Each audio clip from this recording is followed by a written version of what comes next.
Good morning and welcome to episode 3, week 3 of Worm Composting with Laney and Bill, where we've started our own small worm box 3 weeks ago, and we are here today to check on the worm population and decide if we need to feed it again or make any alterations. So here we are at the moment of discovery of about to check on our worms, and if you've been really paying attention to our videos, you'll notice that the lid we have on here right now is different from the lid in the last episode, which was clear plastic.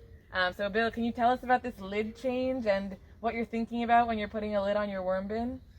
Well, good that you and our viewers are noticing this, but this is a new lid.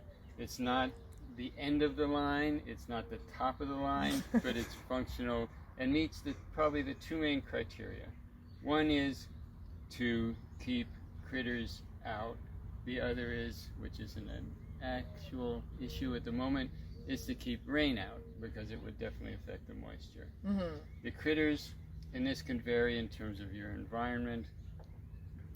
We have raccoons, or a raccoon that passes through here regularly. It's never been a problem with the worm boxes, though it could be. So that's something to be aware of. The main persistent pest that we've had just a couple times is a rat. And rats can be, if they get their mind set on it, they can gnaw through wood and make a little hole and get in.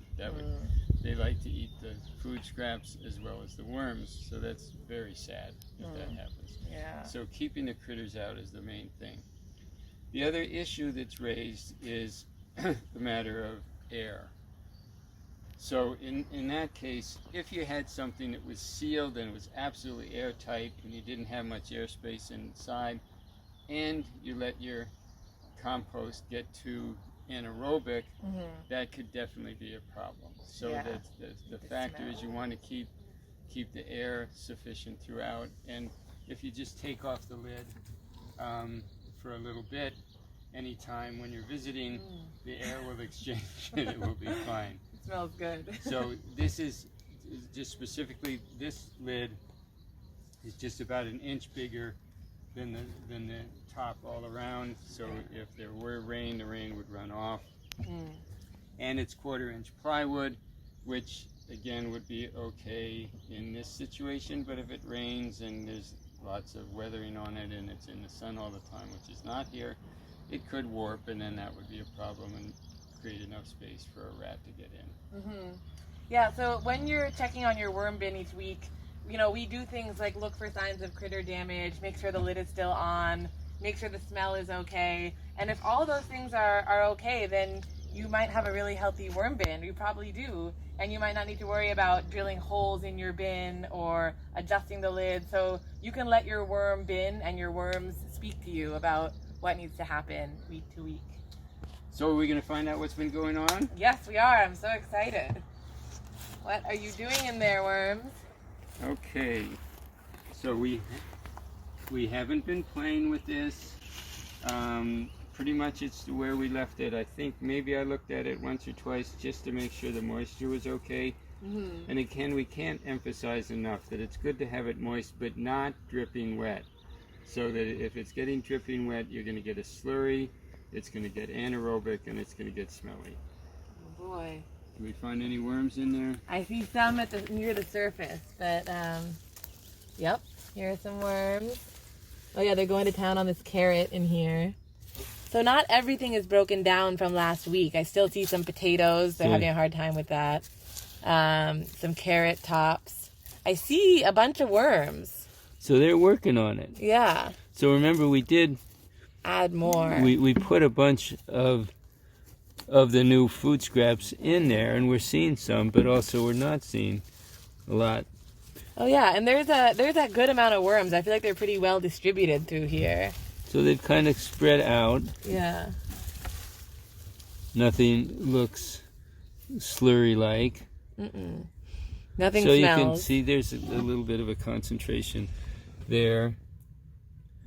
So they're doing it.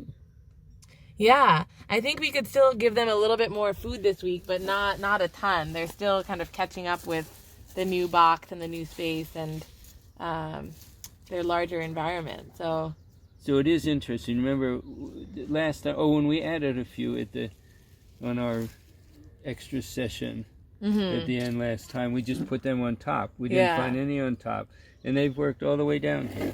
Yeah, they're all the way down to the bottom. So those are some that I took off the bottom. So they'll go to where the food is, and they're doing it. And we have So we don't have so many worms that they need to cluster. They have lots of space to go and find the food that they want, and they're doing their decomposing. Yeah, they seem happy, moving around, active in the morning. Are we giving them any coffee this morning? Do you have any coffee grounds? Oh, we don't have any coffee grounds this morning. Next time, we'll see if that leads to hyperactivity. So what we're doing, as we're exploring here, I don't like to play with it, disturb them often, but it's fine. And see, here's another clump of worms in here. This is a great way to gather data on your bin every time you feed it. Not every day, but just to dig around a little bit and check on things in all different parts of the pile. Right, right. We talked about getting enough mass so that the environment is good for them. And I think now I feel really comfortable with this. Yeah, the worm population. There's no bare spots. There's no areas. Last week, we felt like there weren't that many worms. And this week, I feel like we're getting a good critical mass throughout the pile. Yeah. Okay, so let's see what give it them a little feels more like. food. And we can see whether we're just going to cover that or maybe just mix it in. Let's see. Yeah. So we have the various food trimmings.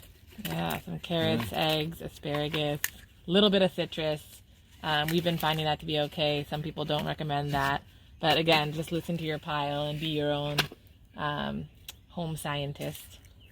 Okay, so this is interesting, a clump of an old spinach plant. Oh, yeah. They'll work on that, but they'll want it to start decaying a bit because they don't really go after live stuff.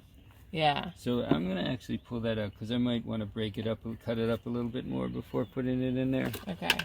But other than that, we've got a nice variety. And our box is big enough that we can get it spread out and just mix it a little bit as we're going. And then just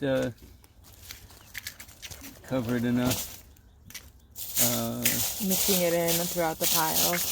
And give it some... I think just cover it enough with the leaves to keep the fruit flies, things like that down. Yeah. I'll especially cover the citrus because that does tend to be where the fruit flies get attracted.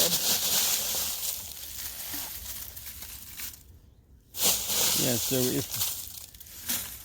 if we can control ourselves and not break into this in the next week, we'll see. Yeah. Because I think what we'll find is that when we come back, the worms will have come up into the new compost. And I will come just later today, and I'll just give this a little sprinkle just so that the dry leaves are moist. Yeah. Because the moisture is good throughout. So I'll give it keep it that way. One sprinkle, maybe just lightly. Just today to get the leaves down, leaves wet. Yeah. And maybe I'll check it in 3 or 4 days just to make sure the moisture is okay, but I'll try to resist from probing. Until the next episode. Okay. Yeah, so stay tuned for our next feedings and more on our philosophy and evolving knowledge of worm composting. We're learning right here alongside you. Great. Excellent. Yeah.